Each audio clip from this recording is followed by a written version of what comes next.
Hi, I'm Beth, and I've been doing a lot more sewing than usual. And you know what that means, more lint and fuzz building up in your machine.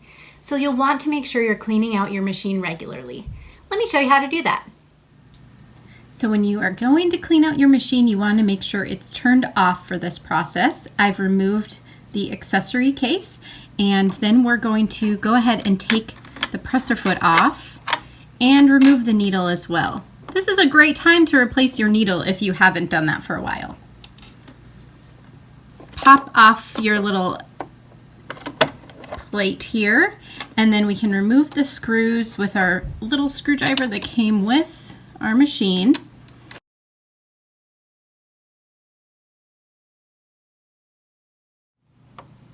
So I've removed the needle plate, and then you want to take your bobbin out and the bobbin case as well.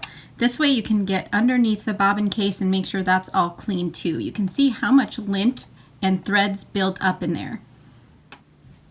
So take your little brush that's included with your machine and just brush around and get those chunks out. Look at that big chunk of fuzz. So just work your way around the inside of your machine.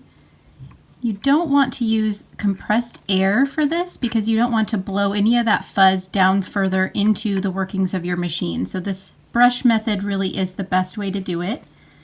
You could use a paintbrush too if you can't find your little brush that comes with your machine. So you can see how much fuzz I was able to clean out of my machine in just a few minutes. Doing this regularly will help your machine run smoothly for many years to come.